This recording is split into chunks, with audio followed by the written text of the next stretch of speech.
কিবা এটা অনুষ্ঠান পাতিবৰ কাৰণে শ্ৰমিকজনৰ পৰা পইচা কাটি দিব, পূজা বুলি পইচা কাটি দিব, বাগান চোৱা বুলি পইচা কাটি দিব। মানে শ্ৰমিকজনৰ পইচাটো মেনেজাৰৰ ক'ত ৰাইট থাকে?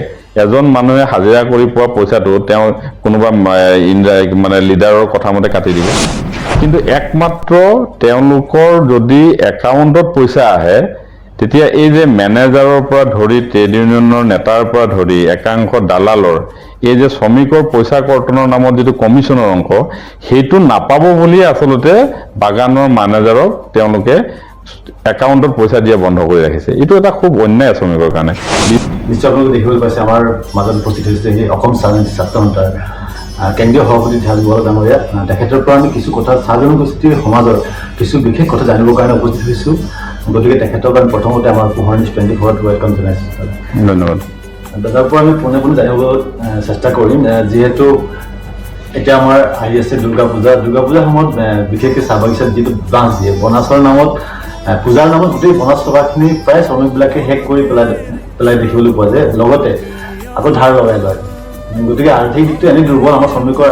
তাৰ উপৰি আকৌ এই বনাছ টকাটো পূজাৰ নামত মানে বনাছখিনি শেষ কৰাৰ পিছতো ধাৰ লগালেও আকৌ আৰ্থিক দিশত তল পৰি থাকে। গতিকে এই ক্ষেত্ৰত আপুনি কি আহ্বান জনাব আমাৰ চাহ বাগিচাৰ শ্ৰমিকসকলক?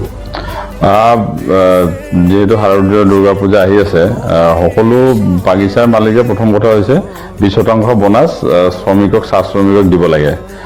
যিটো নিৰ্ধাৰিত সময় নিশ্চিতভাৱে শ্ৰম বিভাগে জাননী জাৰি কৰিছে, সেই জাননী অনুসৰি পূজাৰ আগেয়ে সেই বোনাছ প্ৰদান কৰিব লাগে সকলো চাহ বাগিচাই। সেইটো প্ৰথম আমাৰ আচ্ছাৰ দাবী। আৰু বোনাছ শ্ৰমিকসকলক দিনৰ পোহৰত ভাল ব্যৱস্থাৰে দিয়াৰ ব্যৱস্থা কৰিব লাগে। ৰাতি 11-12টালৈকে বোনাছ দিয়াৰ নিয়মটো অত্যন্ত বেয়া আমাৰ শ্ৰমিকসকলৰ কাৰণে, সকলোৰে কাৰণে বেয়া। তো এইটো নিয়ম বন্ধ কৰিব লাগে। আৰু দ্বিতীয় কথা হৈছে যে চাহ বাগিচাৰ শ্ৰমিক এজনে আচলতে যি বোনাছ পায় সেই বোনাছৰ ঠিক পিছতেই আমি জানো যে পূজা আহে, পূজাৰ এখন বৃহৎ বজাৰ আহে। চব দুখীয়া শ্ৰমিকৰ ডেফিনেটলি তেওঁলোকৰ ল'ৰা ছোৱালীৰ এটা সপোন থাকে পূজাত নতুন কাপোৰ কিনা নাইবা বিভিন্ন ধৰণে আনন্দ কৰা। এইটো এটা সপোন চবৰে থাকে, চব পৰিয়ালৰে থাকে। এটা সামান্য আচলতে পইচা পায় বোনাছৰ নামত, আৰু সেই পইচাটো সদব্যৱহাৰ নিশ্চিতভাৱে কৰিব লাগে। এইটো আমাৰ শ্ৰমিকসকলৰ মাজত ক'ৰবাত নহয় ক'ৰবাত আমি যি ধৰণে তেওঁলোকৰ সঞ্চয়ৰ যিটো মনোভাৱ থাকিব লাগে, যিটো অভ্যাস থাকিব লাগে, সেইটো আচলতে নাই। আৰু যাৰ কাৰণে বহুত ক্ষেত্ৰত এনেকুৱা হয় যে পূজাৰ বোনাছৰ পিছতো শ্ৰমিকজনে আচলতে সেই পইচাৰে গাঁৱৰ এটা পৰিয়ালে খুব ধুনীয়াকৈ মানে পাৰ কৰি দিব, কিন্তু একেখিনি পইচাৰে কিন্তু আমাৰ বাগিচাৰ শ্ৰমিকৰ পৰিয়াল এটাই বৰঞ্চ সেই পইচাটোৰ পিছতো মানে বিভিন্ন ধৰণে ধাৰ লৈ সুদলৈ পইচা লৈ এটা ডাঙৰ বিপদত পৰে। গতিকে এইবিলাক আচলতে আঁতৰ কৰিবৰ কাৰণে প্ৰয়োজনীয় সজাগতাৰ ব্যৱস্থাও আমি কৰাৰ প্ৰয়োজন আছে। মেনেজমেণ্টৰো ব্যৱস্থা ল'ব লাগে। মই ভাবোঁ যে লগে লগে আচ্ছা চাহ জনজাতি মহিলা সমিতিকে ধৰি চাহ মজদুৰ সংঘ সকলোৱে এই ক্ষেত্ৰত মানে এটা ব্যৱস্থা লোৱাৰ প্ৰয়োজন আছে। আৰু এটা কথা হৈছে যে শ্ৰমিকৰ পৰা আচলতে বিভিন্ন কাৰণত তেওঁলোকৰ যি মজুৰিৰ পৰা বোনাছৰ পৰা তেওঁলোকৰ পইচা কৰ্তন কৰি থকা এটা দীঘলীয়া পৰম্পৰা আছে। তেওঁলোকৰ সেই যি সামান্য বোনাছ পায় তাৰ পৰা এটা তেওঁলোকে পাৰ্চেণ্টেজ দিব লাগে ট্ৰেড ইউনিয়নক।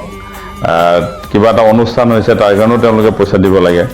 মই কিন্তু এই গোটেই পৰম্পৰাটো যিটো মই ভাবোঁ যে মানুহে এটা অনুষ্ঠানৰ লগত সহযোগ কৰিবৰ কাৰণে তেওঁলোকৰ মনৰ সহযোগটো আটাইতকৈ ডাঙৰ কথা।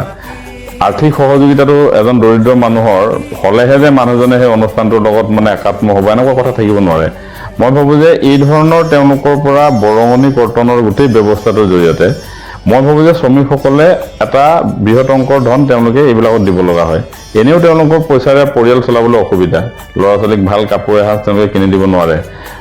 ল'ৰা ছোৱালীক পূজাত যিটো মানে আজিৰ তাৰিখত কি হৈছে আপোনালোকে যদি চায় বজাৰটো সাংঘাতিক ধৰণে মানে মানুহক মানে আকৰ্ষণ কৰা এটা বস্তু এটাৰ পিছত এটা নতুন বস্তু আহিছে, নতুন প্ৰডাক্ট আহিছে। অনলাইন মাৰ্কেটিংটো খুব বেয়াকৈ চাহ বাগিচাটো আহিছে। আপুনি যদি ফ্লিপকাৰ্ট এমেজন আপুনি এইবিলাক যদি চায় তো তাতে আচলতে কি হয়, আপুনি যিকোনো এণ্ড্ৰইড মোবাইল এটা থকা এটা ল'ৰা নাইবা এটা ছোৱালীয়ে অনলাইন মাৰ্কেটত পটককৈ সোমাই যাব পাৰে। যিকোনো বস্তু এটা দেখি অৰ্ডাৰ কৰি দিব। অৰ্ডাৰ কৰাৰ পিছত তেওঁলোকৰ আচলতে সেই পইচাটো দিবলৈ বাধ্য হৈ যায়।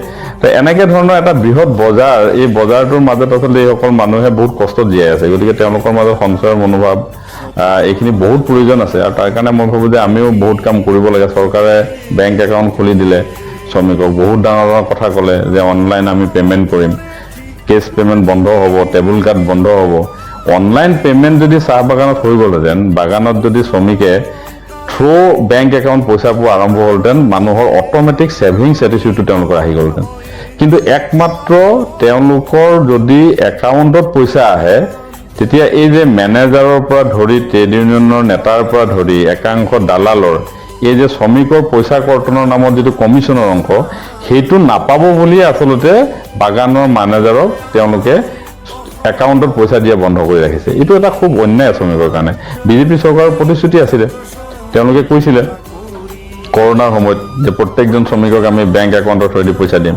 দুদিন সমস্যা হ'লহেঁতেন, কিন্তু লাহে লাহে হেবিট হ'লহেঁতেন ন শ্ৰমিকসকলৰ, বেংকত পইচা জমা হ'লহেঁতেন, যিটো প্ৰয়োজনীয় পইচা তেওঁলোকে খৰচ কৰিলেহেঁতেন, এটা ছেভিংছ থাকি গ'লহেঁতেন একাউণ্টত, এটা ছেভিংছ মেণ্টেলিটি আহিলেহেঁতেন, ইকনমিকেলি গোটেই কমিউনিটিটো ডেভেলপ হ'লহেঁতেন।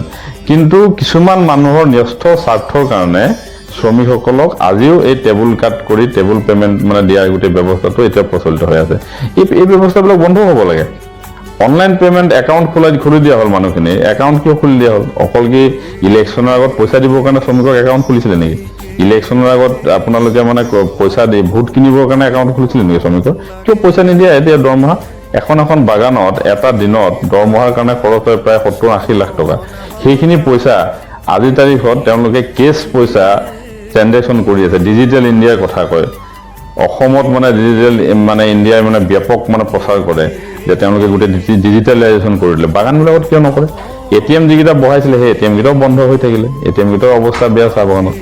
গতিকে শ্ৰমিক এজনৰ সঞ্চয়ৰ এই গোটেই ব্যৱস্থাটোৰ লগত মই ভাবোঁ যে চৰকাৰৰো কৰণীয় আছে, আজিৰ তাৰিখত শ্ৰম বিভাগৰ কৰণীয় আছে। কিয় বেংক একাউণ্টৰ যোগেদি শ্ৰমিকে মজুৰি নাপায়? ক'ৰবাত মানুহে প্ৰতিবাদ কৰিব পাৰে, কিন্তু ভাল ব্যৱস্থা এটা আনিবৰ কাৰণে মানুহৰ 2-4জন মানুহৰ আপত্তিটোক আওকাণ কৰি হ'লেও সেই ব্যৱস্থাটোতো আমি আনিব লাগিব। সদায় মানুহে এনেকৈ হাতত পইচা লৈ থাকিব নেকি? তাৰ পৰা কোনোবাই মানে থিয়েটাৰ এখন পাতিলেও তাৰ পৰা শ্ৰমিকজনৰ পৰা 40 টকা পইচা কাটি দিব, কিবা এটা অনুষ্ঠান পাতিবৰ কাৰণেও শ্ৰমিকজনৰ পৰা পইচা কাটি দিব, পূজা বুলি পইচা কাটি দিব, বাগান চোৱা বুলি পইচা কাটি দিব। মানে শ্ৰমিকজনৰ পইচাটো মেনেজাৰৰ ক'ত ৰাইট থাকে? এজন মানুহে হাজিৰা কৰি পোৱা পইচাটো তেওঁ কোনোবা মানে লিডাৰৰ কথা মতে কাটি দিব, এইটোতো মেনেজাৰৰ ৰাইট নহয় নহয়, এইটো হিউমেন ৰাইটছৰ উলংঘন, শ্ৰমিকজনৰ যিটো মৌলিক অধিকাৰৰ উলংঘন। আৰু এই অন্যায়, এই শোষণ চলি আছে। আৰু এই শোষণটো বন্ধ হোৱাহেঁতেন যদি একাউণ্টৰ থ্ৰুৱেদি তেওঁলোকে পইচা পালেহেঁতেন, কিন্তু সেইটো হ'বলৈ নিদিয়ে। চৰকাৰে ষ্ট্ৰিক্ট হ'ব লাগে, চৰকাৰে এইটো বাউণ্ড কৰিব লাগে। আৰু তেতিয়া শ্ৰমিকজনৰ সঞ্চয়ৰ মনোভাৱ আহিব, আৰ্থিকভাৱে শ্ৰমিক পৰিয়াল এটা অন্ততঃ অন্য মানুহৰ লগত চলিব পাৰিব।